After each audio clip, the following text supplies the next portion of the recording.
Statut, le conseil et l'expertise du CIG Petite Couronne.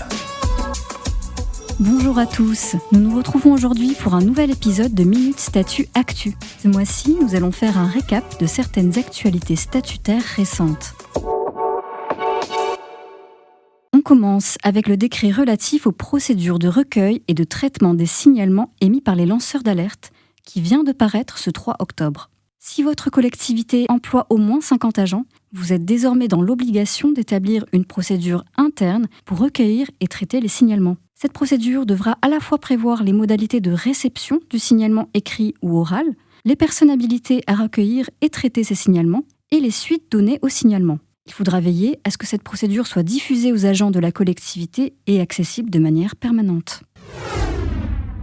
Dans un autre registre, un arrêté publié le 29 juillet autorise à titre exceptionnel le recrutement de personnel ne remplissant pas les conditions de diplôme ou d'expérience requis pour exercer dans les modes d'accueil du jeune enfant. Cette mesure intervient dans un contexte local de pénurie des professionnels de la petite enfance.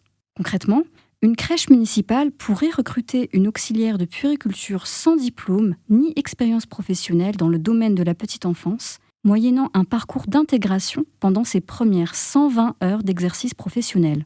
Attention tout de même, ces recrutements sont soumis à l'avis favorable du président du conseil départemental. On vous invite donc à vous renseigner auprès de votre conseil départemental. Poursuivons avec 2 jurisprudences récentes sur le thème du télétravail. Peut-on télétravailler et bénéficier de tickets restaurants ? Eh bien oui. Le Conseil d'État affirme même dans un arrêt du 7 juillet qu'il s'agit d'un droit pour les agents publics en télétravail lorsqu'une administration décide d'attribuer des titres restaurants à ses agents. Dans un autre arrêt du 5 août 2022, le Conseil d'État est venu apporter une précision quant aux modalités d'exercice du télétravail. L'administration peut exiger d'un agent qu'il télétravaille d'un lieu permettant son retour sur site dans un délai compatible avec un rappel de sa hiérarchie en cas de nécessité de service. On pense notamment au cas du report de jours télétravaillés pour nécessité de service. Une piqûre de rappel désormais au regard de la situation sanitaire. N'oubliez pas que la DGAFP publie et réactualise des foires aux questions sur la Covid-19.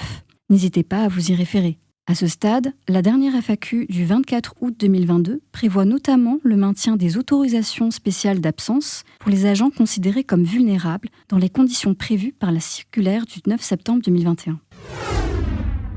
On termine par une veille des projets de texte à paraître avec un des projets de décret examinés par le CSFPT qui a reçu un avis favorable et qui devrait bientôt être publié. Il s'agit du projet de décret relatif au versement du forfait mobilité durable dans la fonction publique territoriale. Ce forfait mobilité durable pourra prochainement être cumulé avec le remboursement partiel d'un abonnement de transport en commun. Restez donc attentifs. Voilà pour quelques-unes des dernières actualités. Pour aller plus loin, n'hésitez pas à consulter les documents et liens utiles que vous trouverez sous ce podcast. Pour les affiliés, vous retrouverez en complément le support de notre webinaire sur certaines actualités statutaires des derniers mois, en passant par le site internet du CIG Petite Couronne dans l'espace abonnés. Je vous donne rendez-vous le mois prochain pour un grand format de Minute Statut. Nous y aborderons la médiation préalable obligatoire ou MPO en compagnie de plusieurs intervenants experts en la matière. À très bientôt.